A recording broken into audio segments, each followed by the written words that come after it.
Hello guys, welcome back to my YouTube channel EN learners. I आप सब अच्छे होंगे। तो चलिए गाइज, आज की क्लास को स्टार्ट करते हैं। तो आज है आपकी क्लास 5th। इससे पहले आपकी 4 क्लासेस हो चुकी है, जिसमें हमने आपकी क्लास 6 की NCERT जो हम डिस्कस कर रहे हैं वो भी आपकी SST के लिए। CTET में सबसे इम्पोर्टेंट यही चीज है, 60 नंबर जो है आपको यहीं से मिलेंगे। बहुत से बच्चे आपकी NCERT नहीं पढ़ते, जिसके कारण उनका सेकेंड पेपर रह जाता है। तो आपको ये गलती नहीं करनी। अगर आपको अपना CTET क्लियर करना है तो NCERT आपको पढ़नी ही पड़ेगी। तो आज हम आपका चैप्टर 5 डिस्कस करेंगे, जो है आपका राज्य, राजा और एक प्राचीन गणराज्य। इससे पहले आपकी पॉलिटी की भी क्लासेस हुई है, वो सब जो है आपको प्ले लिस्ट में मिल जाएगी, जाकर चेक कर लेना। तो चलिए चैप्टर को स्टार्ट करते हैं। तो ये है आपका चुनाव का दिन। जब शंकरन उठा तो उसने देखा कि उसके नाना नानी वोट डालने जा रहे हैं। दरअसल वे चुनाव केंद्र पर सबसे पहले पहुंचना चाहते थे। शंकरन जानना चाहता था कि आखिर वे इतने उत्साहित क्यों हैं। उसके नाना जी ने उसे जल्दी से समझाने की कोशिश की और कहा, आज हम अपने शासकों को चुनने का चुनाव करने जा रहे हैं, अपने शासकों को चुनाव करने जा रहे हैं। तो ये सब जो है आपके यहाँ पर एक बच्चे के मन में क्वेश्चन उठा, वो सब चीजें जो है आपके यहाँ पर दे दी, क्योंकि हर चैप्टर जो है आपका इसी प्रकार से एनसीईआरटी में डिजाइन किया गया है कि बच्चे जो है इससे रिलेट कर पाए। तो यहाँ पर है आपका सबसे पहले कुछ लोग शासक कैसे बने। तो इसमें केवल 50 वर्ष से ही हम अपने शासकों का चुनाव मतदान के जरिए करते आ रहे हैं, लेकिन बहुत पहले लोग शासक वैसे बनते थे। कैसे बनते थे? करीब 3 साल पहले कुछ लोग बड़े बड़े यज्ञों को आयोजित कर राजा के रूप में प्रतिष्ठित हो गए। अश्वमेध यज्ञ एक ऐसा ही आयोजन है। इसमें क्या होता था, एक घोड़े को राजा के लोगों की देखरेख में स्वतंत्र विचरण के लिए छोड़ दिया जाता था। इस घोड़े को किसी दूसरे राज्य ने रोका तो वह वहां का अश्वमेध यज्ञ करने वाले राजा से लड़ाई करनी पड़ती थी। मतलब एक राजा अपना घोड़ा छोड़ देता था और जो घोड़े को जो भी राजा रोकता था तो उसे फिर उससे युद्ध करना पड़ता था। तो इसी प्रकार से अगर उन्होंने घोड़े को जाने दिया तो इसका मतलब यह होता था कि अश्वमेध यज्ञ करने वाले राजा उससे ज्यादा शक्तिशाली था, इसलिए उसने उस चीज को नहीं रोका।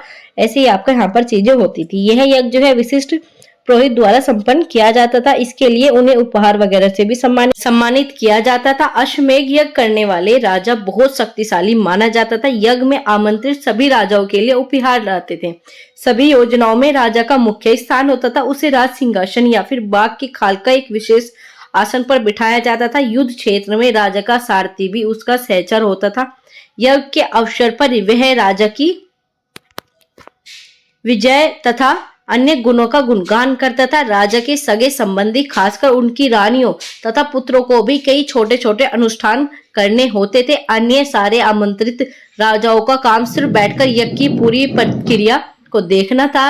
राजा के ऊपर पुरोहित पवित्र जल के छिड़काव के साथ साथ अन्य कई अनुष्ठान करते थे। विश्व और वैश्य, जो हमने लास्ट आपके चैप्टर में पढ़ा था, जैसे सामान्य लोग उपहार लाते थे जिन्हें पुरोहित शूद्र मानते थे और कई अनुष्ठानों में शामिल नहीं किया जाता था।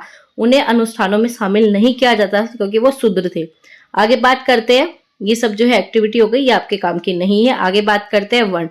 उस समय समाज के 4 वर्ग थे। इंपॉर्टेंट है, पूछा जाता है। वर्ग सबसे पहला ब्राह्मण, क्षत्रिय, वैश्य, शूद्र। ये 4 आपके वर्ग जो थे पहले डिफाइन थे, ये पहले डिवाइडेड थे। ये आपके कंपटीशन में बहुत ज्यादा पूछा जाता है। आगे बात करते हैं आपका ब्राह्मणों का काम वेदों का अध्ययन, अध्यापन और यज्ञ करना, जिनके लिए उन्हें उपहार मिलता था। क्षत्रियों का काम युद्ध करना, लोगों की रक्षा करना था। वैश्यनिक के काम खेती करना था, पशुपालन, व्यापार करना। और शूद्रों का काम अन्य तीनों के वर्गों की सेवा करना था। ठीक है, आगे बात करते हैं आपका यहाँ पर चित्र दुसार पात्र। इस तरह के पात्रों में ज्यादातर थालियां और कटोरियां ही इतनी मिली थी। यहाँ पर जो है आपके इस तरीके के बर्तन जो मिले। ये पात्र बहुत ही पतली सतह के, सुंदर और चिकने थे। शायद इनका प्रयोग खास मौकों पर किया जाता था, भोजन वगैरह परोसने के लिए। तो ये सब जो है आपके यहाँ पर चीजें मिली थी। अब बात करते हैं आपकी जनपद। जनपद क्या है? महायज्ञों करने वाले राजा उन जन के राजा न होकर जनपदों के राजा माने जाते थे। जन के नहीं थे, जन मतलब जो आपकी समूह थे, जनसंख्या। लास्ट वीडियो में ये सब चीजें हमने पढ़े थे। तो यहाँ पर क्या, जनपदों का, जो वे जनता थी वहां की जो सारी चीजें थी, उनका राजा माना जाता था। जनपद का मतलब क्या होता था? इसका शाब्दिक अर्थ जन के बसने की जगह।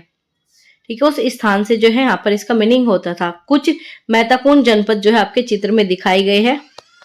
ये सब जो है आपके महत्वपूर्ण जनपद जो है यहाँ पर डिवाइड किए गए हैं, इन्हें भी पढ़ेंगे। पहले हम यहाँ पर देख लेते हैं।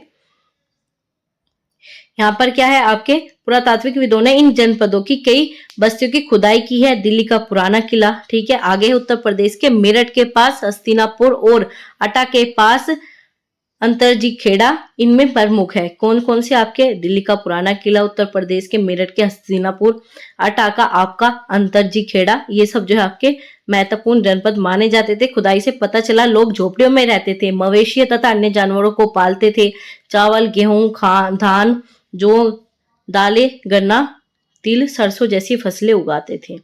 आगे बात करते हैं आपकी, लोग मिट्टी के बर्तन भी बनाते थे। इनमें कुछ आपके दूसर और आपके लाल रंग के होते थे। इन पुरास्थलों में कुछ विशेष प्रकार के बर्तन भी मिले हैं जिन्हें आपके चित्रित या फिर धूसर पात्र भी कहते थे। तो क्वेश्चन बन जाएगा, यही यहाँ से क्वेश्चन उठाकर दे दिया जाएगा।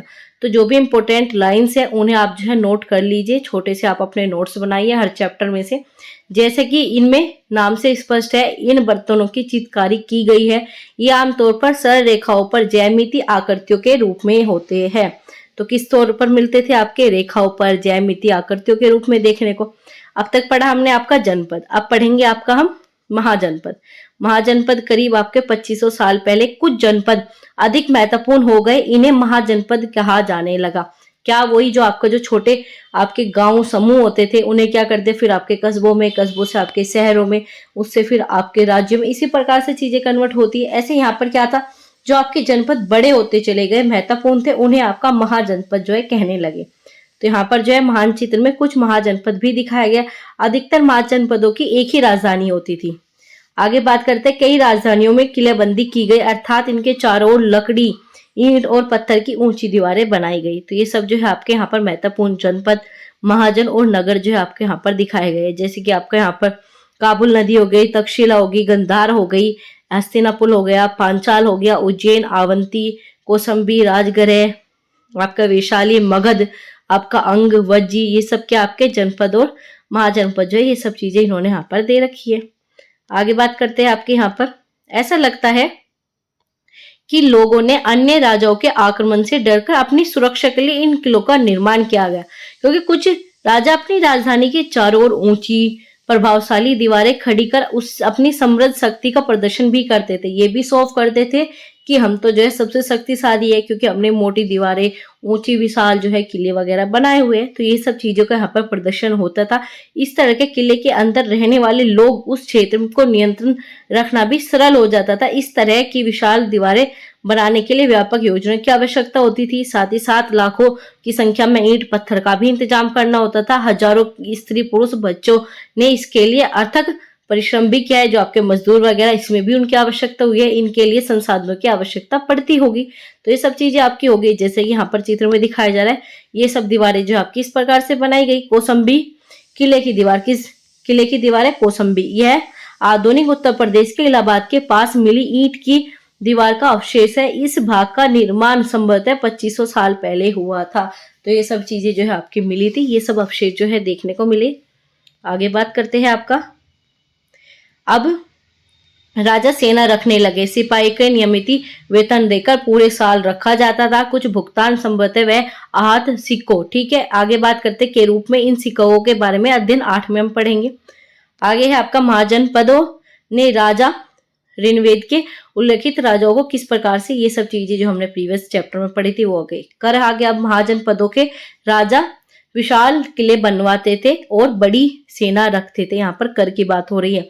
इनके लिए प्रचुर संसाधनों की आवश्यकता होती थी। इसके लिए उन्हें कर्मचारियों की आवश्यकता भी होती थी। अतः महाजनपदों के राजा लोगों के द्वारा समय समय पर लाए गए उपहारों पर निर्भर न रहकर संयमित रूप से कर वसूलने लगे। पहले क्या होता था, उपहार आते थे, जनता जो है खुद से अपने उपहार वगैरह लेकर आती थी, लेकिन इससे ये सब चीजों की आवश्यकता की पूर्ति नहीं होती थी। तो फिर उन्होंने नियमित रूप से कर वसूलना स्टार्ट कर दिया। तो यहाँ पर कर किन चीजों पर लगता था, क्वेश्चन बन सकता है। फसलों पर लगाया जाता था, कारीगरों के ऊपर लगाया जाता था, पशुपालक को जानवर तथा उसके उत्पादन के रूप में कर देना पड़ता था, व्यापारियों के सामान पर आखेटों तथा संग्राहकों को जंगल से प्राप्त वस्तुएं देनी होती थी। आखेट तथा ये सब चीजें राजाओं को क्यों देते थे, ये बच्चों से हम पूछेंगे। यहाँ पर है आपके कृषि में परिवर्तन। कृषि में परिवर्तन किस प्रकार से हुआ? इस युग में कृषि के क्षेत्र में 2 बड़े परिवर्तन आए। हल के फल अब लोहे के बनने लगे। पहले कहेंगे थे लकड़ी वगैरह के देखे थे हमने, आपके पाषाण काल वगैरह में। अब कठोर जमीन के लकड़ी के फल की तुलना लोहे के फल आसानी से जोड़ा जा सकता था। इसकी फसलों की उपज बढ़ाई, इससे क्या हुई, फसलों की उपज बढ़ने लगी। दूसरी तरफ क्या बदलाव हुआ कि लोगों ने धान के पौधों का रोपण शुरू कर दिया। खेतों में बीज डालकर छिड़क कर धान उपजाने के बजाय धान की पौध तैयार कर उनका रोपण शुरू कर दिया। पहले क्या होता था, बीज वगैरह छिड़क कर करते थे, लेकिन अब उनका रोपण ही स्टार्ट कर दिया। पहले की तुलना में बहुत ज्यादा पौधे जीवित रह जाते थे, इसलिए पैदावार भी ज्यादा होने लगी। पहले के अकॉर्डिंग जो है अब ज्यादा पैदावार होने लगी, क्योंकि ये दो परिवर्तन कर दिए। एक तो परिवर्तन ये कि लकड़ी की जगह लोहे की चीजें इस्तेमाल करनी स्टार्ट कर दी, और दूसरा बीजों को छिड़क कर देने की बजाय उसके धान को जो है पौध के रूप में तैयार करना यहाँ पर स्टार्ट कर दिया। आगे बात करते हैं आपका यहाँ पर सूक्ष्म निरीक्षण। एक है आपका मगध का, ऐसे ही आपका यहाँ पर दे रखा है आपका वज्जी का। तो सबसे पहले बात करते हैं मगध। मगध से क्वेश्चन बनते हैं। लगभग 200 सालों के भीतर मगध सबसे महत्वपूर्ण जनपद बन गया। इसमें आपकी सोन जैसी नदियां मगध से होकर बहती थी। इसमें यातायात, जल वितरण, जमीन को उपजाऊ बनाने के लिए महत्वपूर्ण थी। किसकी चीज के लिए, जो आपके मगध से होकर आपकी सोन नदी जा रही थी, उससे 3 चीजें होती थी। यातायात होता था, जल वितरण, प्लस में जो आपकी खेती होती थी उपजाऊ बनाने के लिए भी इंपॉर्टेंट थी। मगध का एक हिस्सा जंगलों से भी भरा था। इन जंगलों में रहने वाले हाथियों को पकड़कर उन्हें प्रशिक्षित कर सेना में काम में लाया जाता था। पहले क्या होता था, सेना में जो आपके हाथी भी होते थे। यही नहीं, जंगलों से घर, गाड़ियां तथा रथ के लिए भी लकड़ी मिलती थी। इसके अलावा इस क्षेत्र में लोह अयस्कों के खदानें थी। मजबूत औजार बनाने, हथियार बनाने के लिए भी महत्वपूर्ण उपयोगी थे। तो क्वेश्चन बन सकता है मगध में कौन सी नदी से था, उससे क्या चीजें आपकी प्राप्त होती थी। आगे बात करते हैं आपका मगध की 2 बहुत ही शक्तिशाली शासक कौन से थे मगध के। एक तो आपका बिंबिसार, दूसरा आपका अजातशत्रु। क्वेश्चन बनता है, ये बन जाएगा कि आपके मगध के राजाओं के बारे में पूछ लिया जाएगा। 4 ऑप्शन दे देंगे, जिसमें आपके 3 तो आपके अदर किसी राज्य से होंगे, लेकिन जो आपके मगध से होंगे इस टाइप के क्वेश्चन बन जाएंगे। अन्य जनपदों को जीतने के लिए हर संभव साधन अपनाते थे। महापद्मनंद एक और महत्वपूर्ण शासक थे, ये भी इन्हीं से रिलेट करते थे।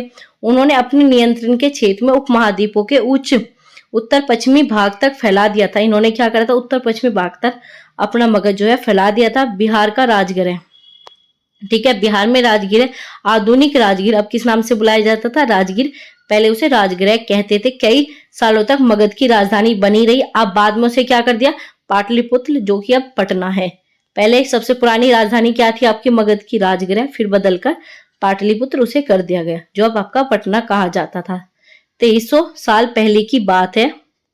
मैसेडोनिया का राजा सिकंदर विश्व विजय करना चाहता था। पूरी तरह से सफल न होने पर भी वह मिस्र और पश्चिमी एशिया के कुछ राजाओं को जीतता हुआ भारतीय उपमहाद्वीप में व्यास नदी के किनारे पहुंच गया। ये क्वेश्चन बनता है आपका मैसेडोनिया का आपका राजा सिकंदर से क्वेश्चन बनता है। सिकंदर से ये क्वेश्चन जो है बना लिया जाता है। नदी से रिलेटेड आपका किस राजा के साथ लड़ाई वगैरह हुई थी, वो सब चीजें जो यहाँ पर आ जाती है। तो ये किसने आपके मगध की ओर कूच करना चाहा, ठीक है। सिपाहियों ने इंकार किया, इस बात से भयभीत थे क्योंकि भारत के शासक के पास पैदल, रथ, हाथियों की बहुत बड़ी सेना थी।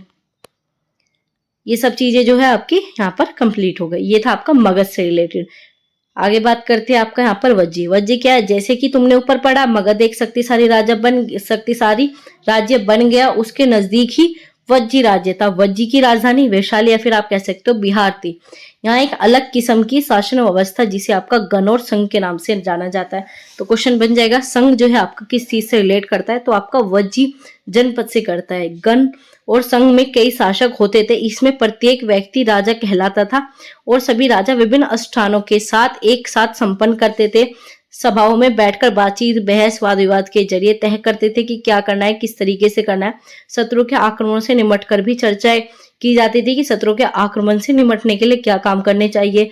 इसलिए दास और आपका कमकार इन सभाओं का हिस्सा नहीं लेते थे। इसमें जो आपकी स्त्री वगैरह ये सब जो है इसका हिस्सा नहीं बनती थी। तो क्वेश्चन बन जाएगा आपका ऐसा कौन सा जनपद था जिसमें आपकी महिलाओं को जो है हिस्सा लेने का अधिकार नहीं था, तो आपका वज्जी था। ऐसे क्वेश्चन आपके बना लिए जाते हैं। आगे बात करते हैं आपका यहाँ पर वज्जी संघ का यहाँ वर्णन दिग्गज निकाय में लिया गया है। दिग्गज निकाय एक प्रसिद्ध बौद्ध ग्रंथ है। आगे है जिसमें बुद्ध ने कई व्याख्यान किए हैं। करीब 2300 साल पहले ये लिखा गया था। अजातशत्रु और वज्जी संघ, इसमें क्या था, आपका अजात शत्रु और वज्जी संघ पर आक्रमण करना चाहते थे। उन्होंने अपने मित्र जो था, उनका मंत्री था अपना, उसका उन्होंने अपने मंत्री वत्सकार उन्होंने अपने मंत्री वत्सकार को बुद्ध के पास सलाह के लिए भेजा। बुद्ध ने जो है अब कहा कि वज्जी सभाएं नियमित रूप से होती है, क्या सभी सदस्य उपस्थित होंगे? तो उन्हें पता चला कि ऐसा होता है। उन्होंने कहा कि वज्जीवासी तब तक उन्नति करते रहेंगे जब तक वे पूर्ण रूप से नियमित सभा लेंगे। अजातशत्रु ने कहा कि वो आपकी बोध की सभा लेते हैं। उन्होंने कहा लेते हैं, तो फिर ये सब चीजें जो है आपकी होती रहेगी कि अगर वो नियमित सभा लेते रहेंगे, आपस में मिलजुल कर रहेंगे, आगे पारंपरिक नियमों का पालन करते रहेंगे, बड़ों का सम्मान समर्थक तथा उनकी बातों पर ध्यान देंगे। आगे आपका बड़ों का सम्मान समर्थक तथा उनकी बातों पर ध्यान देंगे। वज्जी महिलाओं के साथ जोर जबरदस्ती नहीं करेंगे, उन्हें बंधक नहीं बनाएंगे। आपके शहरों और गांव में चिकित्सकों का रख रखाव करेंगे, विभिन्न मताबली संतों का सम्मान करेंगे और उन्हें आने जाने पर किसी भी प्रकार की रोक नहीं लगाई जाएगी। तो ये सब चीजें क्या थी, ये उन्होंने कहा था कि अगर वज्जीवासी उन्नति करते रहेंगे तो उन्हें ये सब चीजें जो है माननी पड़ेगी। आगे वज्जी संघ अन्य महाजनपदों से किस प्रकार भिन्न था, कम से कम 3 अंतर बताइए। तो अंतर बच्चे बता देंगे, चैप्टर पढ़ लिया, बच्चों को समझा दिया तो बता देंगे। एक तो यही आपका अंतर होगा कि इसमें महिलाओं ने हिस्सा नहीं दिया जाता था। दूसरा, सभी जो है यहाँ पर राजाओं का ही रहते थे, जितनी भी जनता थी वो सभी राजा ही मानी जाती थी। अलग अलग संघों में जो यहाँ पर चीजें डिवाइड थी, यहाँ पर एक राजा नहीं होता था, अलग अलग राजा जो यहाँ पर होते थे, सभी आपस में बात करते थे, बहस करते थे, चर्चाएं होती थी। आगे बात करते हैं आपके कई शक्तिशाली राजा इन संघों को जीतना चाहते थे, इसके बावजूद उनका राज्य अब भी 1500 साल तक ही चलता रहा। इसके बाद जो है गुप्त शासकों ने गण और संघ पर विजय प्राप्त कर उन्हें अपने राज्यों में शामिल कर लिया। इसका जो हम आपके चैप्टर 9 में ये सब चीजें पढ़ेंगे, ठीक है। आपके चैप्टर 9 का पार्ट जो है इन्होंने यहाँ पर दे दिया आपका रिलेट करने के लिए। ये सब चीज होगी आपकी कल्पना करने के लिए उपयोगी, सब जो है ये सब चीजें आपने पढ़ी ली।